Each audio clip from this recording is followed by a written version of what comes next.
ain't got nobody fat. Jeez.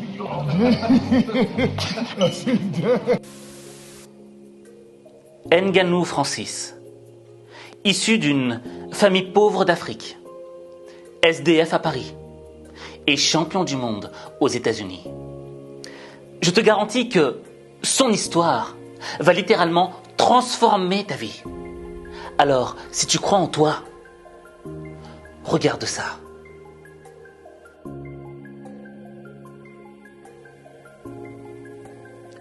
Francis Ngannou est né au Cameroun, dans un petit village. Il est issu d'une famille très peu aisée. À l'âge de 6 ans, ses parents divorcent. Et pendant le divorce de ses parents, justement, il est amené chez sa grand-mère. Sa grand-mère avait déjà d'autres enfants qui étaient déjà là. Mais ces autres enfants faisaient comprendre à Francis qu'il ne faisait pas partie de la famille. Ils l'ont rejeté. Ils n'ont pas voulu l'intégrer. Et ça, c'est déjà une des premières, je dirais, blessures, une des premières méchancetés de la vie qu'a dû vivre Francis Ngannou. Ensuite, il a été d'école en école. Et le fait de changer d'école a fait qu'il n'a pas pu vraiment s'intégrer avec ses camarades d'école. Il était toujours un petit peu rejeté, celui qu'on laisse au fond de la classe. J'ai grandi. Je suis né d'une famille très pauvre. On a toujours eu à manquer de tout. Toute mon enfance, je l'ai passé de gauche à droite et ça fait que j'ai jamais eu d'attache.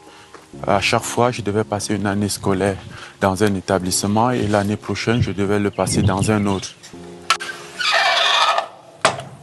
J'avais jamais d'amis, ni même de camarades de classe.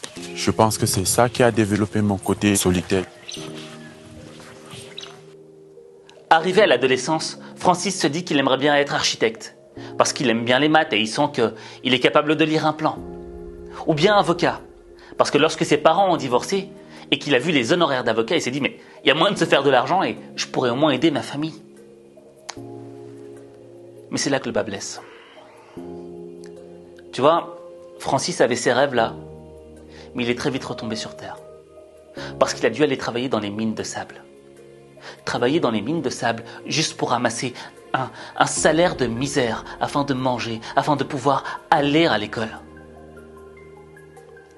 Et le temps passant, année après année, à force d'avoir travaillé dans ces mines de sable, il y a un moment où Francis se pose des questions. Il se pose des questions sur sa vie, sur où est-ce qu'il en est. Qu'en sera-t-il de son avenir s'il continue à travailler justement dans ces mines de sable ? Une vie pas animée, pas ambitieuse, pas rien. Les gens, il y a certains, ils font ça à 20 ans, ils sont pareils ici. Et moi, ça me faisait peur. Surtout quand je voyais des plus âgés qui touchaient peut-être le même salaire que le jeune qui fait ça pour payer sa scolarité. Et ça me faisait paniquer. Je ne pouvais pas. Bref, à l'âge de 22 ans, Francis décide de partir dans la capitale économique du pays, Douala. Et il décide d'y faire de la boxe. Pourquoi la boxe ? Eh bien, quand il était petit, un jour, il avait vu un poster de Rambo. Et tu sais, Rambo, il est hyper fort, hyper musclé. Et le petit, ça l'a inspiré. Et il s'est dit, je veux être fort, comme Rambo. Et au fur et à mesure, il a découvert la boxe, les sports de combat. Et il s'est dit, je veux être champion de boxe. Et c'est la raison pour laquelle il est parti dans la capitale économique du pays, Douala. Alors, au début, il a 22 ans. Donc, les gens le disent, mais Francis, c'est un peu trop tard pour que tu deviennes champion du monde. Tu vois ? Les gens commencent très tôt, à l'âge de 10 ans, quand ils sont jeunes. Et tu dois maîtriser les bases et les techniques. Non, Francis, vraiment, oublie. C'est impossible pour toi. Mais Francis décide d'y aller quand même. Il est déterminé, tu vois.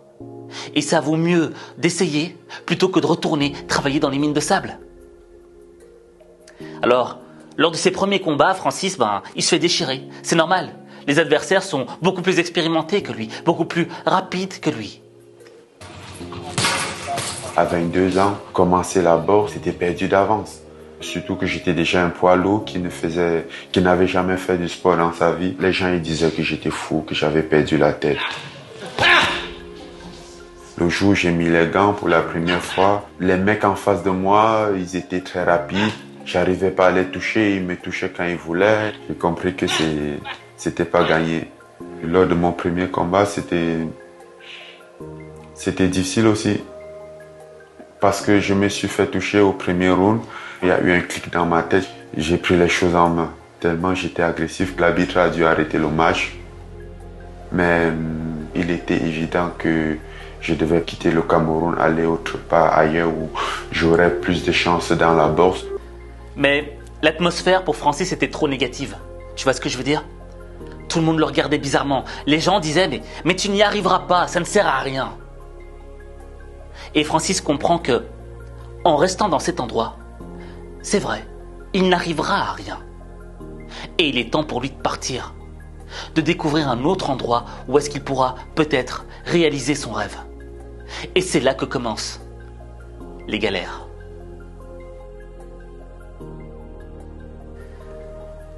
Les galères commencent pour Francis. Parce que Francis décide d'aller en Europe, d'atteindre l'Europe. Parce qu'il se dit que là-bas, il y aura peut-être quelque chose pour lui, un meilleur avenir pour lui. Donc, quel est le meilleur moyen quand tu es au Cameroun pour atteindre l'Europe? C'est de traverser l'Afrique. Mais il y a un moment où tu devras traverser le désert du Sahara. Et tu sais, il y a des passeurs qui font passer plusieurs migrants et ils te mettent genre 25 personnes dans une remorque d'un pick-up. Vous êtes 25 avec peu d'eau. Pourquoi? Parce que si tu rajoutes trop d'eau et trop de nourriture, le pick-up, il sera trop rempli, il sera trop lourd et il ne pourra pas avancer, ça va consommer plus. Donc tu vois, les conditions de voyage sont déjà très difficiles. Mais traverser le Sahara, c'est extrêmement dangereux. Parce qu'il y a des voleurs, il y a des brigands, il y a des vrais dangers à traverser le Sahara. Et il y a tellement de gens qui ne considèrent pas la valeur d'un être humain. Tu vois? Pour eux, t'es rien. Tu n'es rien pour eux. Tu n'es qu'un migrant de passage. Ta vie ne vaut rien. Et Francis traverse ce danger en étant totalement conscient de ce qui pourrait lui arriver. Et en laissant sa famille derrière. Donc imagine-toi, il pourrait t'arriver n'importe quoi. Tu pourrais mourir au milieu du désert, personne ne le saurait. Ta famille ne le saurait pas. Elle ne serait jamais prévenue. Et peut-être que le jour où elle serait prévenue, la peine qu'elle ressentirait, de savoir que tu es parti dans ces conditions si difficiles, si horribles. Mais Francis est parvenu à traverser ce désert. Et il arrive au Maroc. Au Maroc, il se retrouve dans le nord, dans le Chamel. Et là, pendant 1 an, il va vivre dans la forêt. Pourquoi? Parce que s'il se faisait attraper par les autorités, il savait qu'ils allaient le ramener dans le sud. Or, à quoi bon avoir fait tous ces efforts, avoir traversé tous ces dangers pour se retrouver à la case zéro? Ça ne sert à rien. Donc, il a fait le sacrifice avec d'autres migrants, de vivre dans la forêt, de manger ce qu'il trouvait, de chasser, de faire ce qu'il pouvait. Mais au moins, ils étaient proches de la frontière espagnole, avec Melilla. Et un jour, il la traverse. Il traverse. Tu sais, Melilla, c'est genre un mur comme ça avec des barricades et tu dois monter le truc pour le traverser. Mais t'as les flics de l'autre côté qui t'attendent. Minuscule territoire de 12 km², Melilla, avec l'enclave voisine de Ceuta, est le seul point de passage terrestre entre l'Afrique et l'Europe. Une frontière protégée par une triple barrière de 7 mètres de hauteur, largement financée par l'Union européenne et qui s'étend sur une dizaine de kilomètres. L'ajout de barbelés truffés de lames de rasoir au sommet du grillage doit rendre ce mur rempli de capteurs, de radars et de caméras toujours plus infranchissable. Le 17 septembre dernier, des centaines de clandestins en étaient venus à bout lors de cet assaut spectaculaire. Beaucoup avaient été arrêtés et renvoyés au Maroc par la Guardia Civile. Bref, il a mis le pied à Melilla. Mais lorsqu'il a mis le pied à Melilla, on l'a ramené à Tenerife. Et il a fait de la prison là-bas. Tu vois ce que je veux dire? Et après, il a réussi à s'en sortir. Et il s'est retrouvé à Paris. Mais à Paris, il avait rien. Il n'avait aucune source de revenus, il n'avait rien du tout.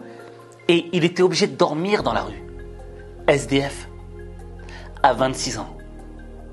Tu vois ce que je veux dire? Et là, on peut déjà faire un point. Imagine-toi, tu as 26 ans.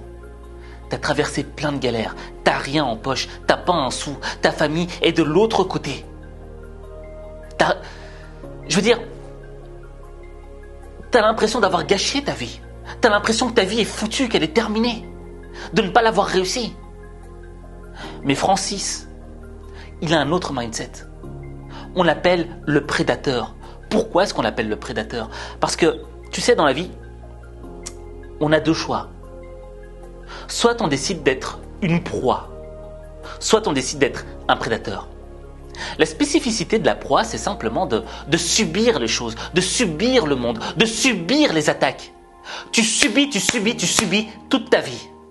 Et parfois tu te plains. Francis, lui, il a décidé d'être un prédateur. Le prédateur, c'est quoi? Eh bien, je pense que la plus belle image du prédateur, c'est le loup. Parce qu'un loup, il est indépendant. Un loup, il ne demande rien à personne. Un loup, il compte sur lui-même. Et tu sais, je fais souvent ce parallèle entre le loup et le chien. Je sais pas si tu l'as remarqué, mais un chien, il attend qu'on lui donne la nourriture. Le chien, il attend qu'on le sorte avec la laisse. Le chien attend qu'on lui donne. Un loup, tu pourras jamais lui mettre une laisse. Un loup, il attend pas à ce que tu lui donnes à manger. Le loup chasse de par lui-même. Et ça, c'est le mindset du prédateur. C'est de se dire, je n'attends rien des autres, je compte sur moi-même parce que je suis responsable de ma vie, je suis responsable de mes rêves. Et tu sais, quand Francis arrive à Paris et qu'on lui dit, oui mais tu sais Francis, c'est pas facile ici à Paris, c'est dur, c'est pas ce que tu crois, c'est pas le paradis. Voici ce que répond Francis. Ceux que je rencontrais, ils me disaient, tu risques d'être déçu. La France, c'est pas aussi le paradis tel que tu t'imagines. Je dis, mais je veux pas le paradis. Le paradis dont je rêve, c'est le paradis que moi j'aurais créé. Et croyez-moi, je vais créer mon paradis. Et là où certains se seraient dit, c'est bon Francis, tu y es arrivé, t'es en Europe, t'as fait le job. Eh bien non. En réalité, tout ne faisait que commencer. Et donc, tu sais, quand Francis Ngannou arrive en France, à Paris, quelle est la première chose qu'il fait? Il cherche une salle de boxe. Parce qu'il a toujours ce rêve qui habite en lui, devenir champion de boxe. Alors il va chercher une salle, et il trouve une salle. Et là, il y a un moment, il y a un coach qui le regarde en train de boxer, et il voit ses mouvements, et il voit comment est-ce qu'il boxe. Et à un moment, il lui dit, mais Francis, tu devrais faire du MMA. Ça correspond plus à ton style. Et Francis, qu'est-ce qu'il répond? Ouais, d'accord, je le fais. Même s'il ne savait pas c'était quoi du MMA. Il ne savait pas c'était quoi du MMA. Mais il devait saisir l'opportunité. Tu vois ce que je veux dire? Quand t'as rien, tu dois saisir chaque opportunité comme si c'était la dernière. Et il l'a saisi. Et il s'avère que Francis Ngannou, c'est un homme qui a une force physique, une force athlétique exceptionnelle, au-dessus de la normale. Tu vois ce que je veux dire?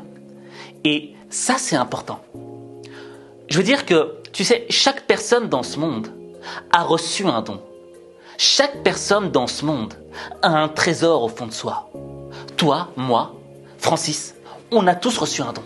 D'accord? Francis, il savait le don qu'il avait reçu. Il a reçu une force exceptionnelle. Une force qui lui permettrait d'atteindre justement plusieurs types de sports de combat. Connaissant ce don, il a décidé de le développer, de l'utiliser. Parce que ça suffit pas d'avoir un talent. Faut le travailler ensuite. Et Francis Ngannou, il s'est donné corps et âme pour s'améliorer, pour devenir meilleur. Jusqu'à un jour, atteindre la reine des compétitions du MMA, c'est-à-dire l'UFC.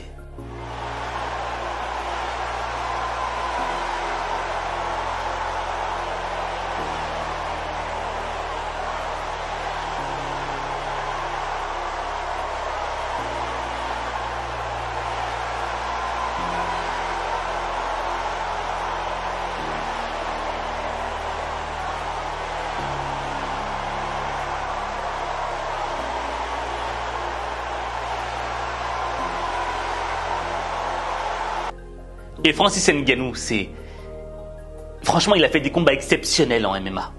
Vraiment des combats de légende.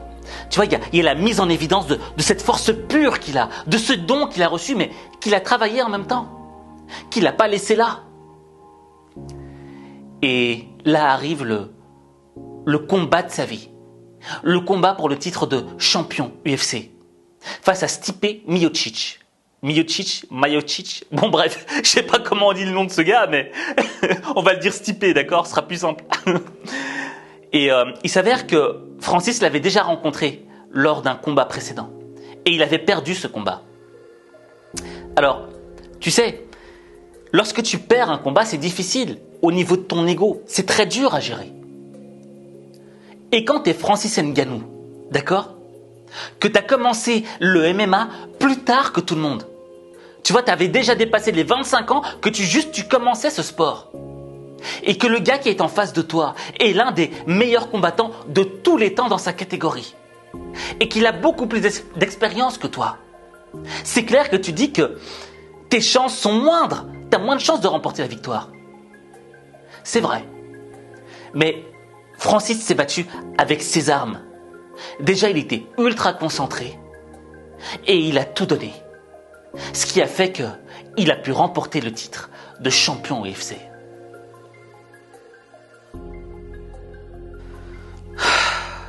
Bon, moi je vais t'avouer que quand j'ai découvert l'histoire de Francis Ngannou, j'avais grave honte. J'avais grave honte de moi-même. Pourquoi ? Parce que, tu vois, je me plains beaucoup parfois. Et je me plains pour des choses qui sont tellement débiles quand je vois ce qu'a traversé cet homme. Quand je vois comment cet homme a sacrifié sa vie, comment est-ce qu'il a traversé des dangers, des vraies galères. Ce qu'a vécu Francis par rapport à moi ou par rapport peut-être à toi, c'est rien. Tu vois ce que je veux dire ? Et l'idée c'est quoi ? C'est pas de te culpabiliser. C'est pas de te dire non, t'as pas le droit de te plaindre, etc.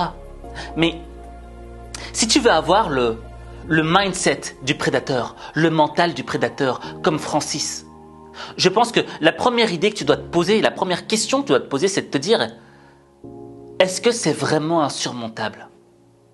Est-ce que cette épreuve, est-ce que cette chose qui me dérange dans ma vie est insurmontable ? Non. Rien n'est insurmontable dans la vie. Tu peux tout surmonter. Regarde Francis. Francis venait du bas, du bas, du bas.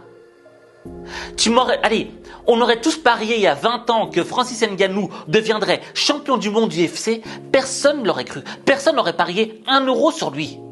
Pourquoi ? Parce que regarde l'environnement d'où il vient. Le gamin travaillait dans des mines de sable. Et pourtant, il a forcé le destin. Pourquoi ? Parce qu'il a décidé de faire les choses. C'est-à-dire, il n'a pas attendu qu'on lui donne les choses. Il a été les prendre. C'est ça qu'il faut. Prendre les choses, parfois, c'est forcer le destin. Tu vois ? Quand il va dans sa première salle de MMA, je crois que c'est le MMA Factory, il est avec le coach Fernand Lopez. Il force le destin. Il va le rencontrer pour s'entraîner avec un des meilleurs. Tu forces ton destin.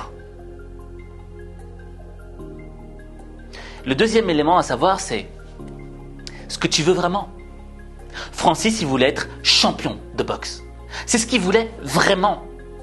Et il a traversé le désert pour le devenir. Toi, qu'est-ce que tu veux vraiment ? Qu'est-ce que tu serais prêt à traverser pour cette chose ? Est-ce que tu serais prêt à aller jusqu'au bout pour ce rêve que tu veux vraiment ou pas ? C'est la deuxième question que tu dois te poser. Maintenant, il y a une troisième question et qui est extrêmement importante. Quel est ce trésor qui est caché au fond de toi-même ? Quel est ce don, ce talent que tu as reçu ? Est-ce que tu l'exploites comme il faut ? Est-ce que tu es fainéant ? Est-ce que tu crois en toi ou pas ? Moi, si Francis était venu à Paris et qu'il m'aurait dit « je vais être champion du monde », j'aurais dit « c'est bien mon gars, mais t'as déjà 26 ans, c'est trop tard ». Tu vois ce que je veux dire ? Et même si t'es fort, je pense pas que tu y arriveras. J'aurais eu faux sur toute la route. Parce que l'idée, c'est quoi ? C'est que Tu sais, dans la vie, tu vas avoir plein de gens qui vont te dire ça. Qui vont te dire oui, mais c'est bien, mais reste à ta place. C'est pas le moment et tu n'y arriveras pas. Et le problème, c'est que ces mots-là nous touchent personnellement et nous démotivent. Quand on nous dit qu'on n'y arrivera pas, eh bien, inconsciemment, on y croit un peu. On croit un peu qu'on n'y arrivera pas. Et à force de l'entendre, eh ben, toutes ces phrases s'additionnent les unes aux autres pour peser sur notre morale et briser notre motivation. Et on n'a plus envie de le faire parce qu'on ne croit plus en nous. Et d'échec en échec, à force de goûter l'échec, à force de goûter les galères, on n'en a plus envie. C'est humain. Mais il y a des fois, il faut aller au-delà de l'humain. Aller au-delà de l'humain, c'est de se dépasser. Quand on n'a plus de force, quand on n'a plus d'énergie, on essaye quand même. On donne tout ce qu'on peut. C'est ça être un champion. Un champion, c'est pas être un humain comme un autre. Un champion, c'est quelqu'un qui donne plus que ce qu'il ne peut donner. Pourquoi ? Parce qu'il se bat pour un rêve, pour quelque chose qui le dépasse. Et quand tu te bats pour quelque chose qui est plus grand que toi, qui te dépasse, mais qui te tient à cœur, il y a un moment où personne ne peut t'arrêter. Mais pour ça, il faut y croire. Il faut d'abord croire en toi. C'est le premier élément. Parce que ta vie, il n'y a que toi qui peut la changer. Il n'y a que toi.